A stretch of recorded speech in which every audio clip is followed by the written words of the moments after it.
இது என்ன மீனுங்க? இன்னைக்கு மீன் வாங்கியிருக்கோமா பாக்கியலட்சுமி சமையலறையிலேருந்து. இதுக்கு பேர் தார்னி மெச்சிங்க. நம்ம ஊரில் இதை கெண்டை மீனுன்னு சொல்லுவாங்க.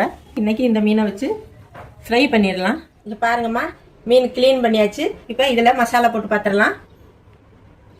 ஃப்ரை பண்ணிடலாம். மசாலா மிக்ஸ் பண்ணிடலாம். அதுக்கு தேவையானது எண்ணெய், அதில் இஞ்சி பூண்டு பேஸ்ட்டு, மஞ்சத்தூள், வீட்டு மசாலா, தனி மிளகாத்தூள், உப்பு, கொஞ்சம் கடலை மாவு, அரிசி மாவு கொஞ்சம். அதை நல்லா கலந்துடலாம். இது மாதிரிலாம் செஞ்சுட்டு இந்த மீன் ஃப்ரை பண்ணோம்னா மீன் நம்மளுக்கு உடையாமல் நல்லாயிருக்கும். மிக்ஸ் பண்ணியாச்சு. இதில் கொஞ்சம் தண்ணி விட்டுடலாம்.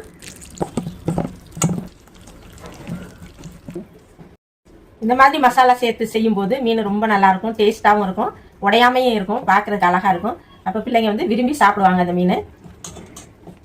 அந்தமானில் மீன் ஒன்று தான் கொஞ்சம் கம்மி விலையாக கிடைக்கும். மற்றதெல்லாம் காயெல்லாம் ரொம்ப ரேட்டுங்க. இப்போ இந்த கழுவி வச்சுருக்க மீனை சேர்த்துடலாம்.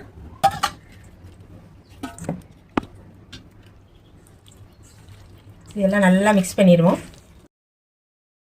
இதெல்லாம் நல்லா மிக்ஸ் பண்ணியாச்சுமா. இது அரை மணி நேரம் ஊறட்டும், அப்புறம் நம்ம ஃப்ரை பண்ணி பாருங்க எவ்வளோ நல்லா ஊறி வந்திருக்குன்னு. மீன் போட்டுடலாம்.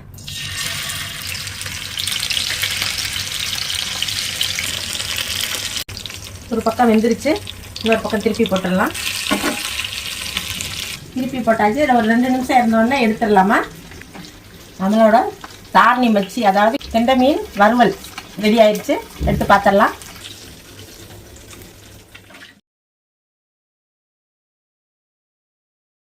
மீன் ஃப்ரை பண்ணி முடிச்சாச்சுமா. இந்த மாதிரி நீங்களும் செஞ்சு சாப்பிடுங்க, ஆரோக்கியமாக இருங்க. அடுத்த ஒரு நல்ல வீடியோவில் சந்திப்போம். இந்த வீடியோ உங்களுக்கு பிடிச்சிருந்தா அம்மாவுக்கு சப்ஸ்கிரைப் பண்ணுங்க, ஆதரவு கொடுங்க. நன்றி, வணக்கம்.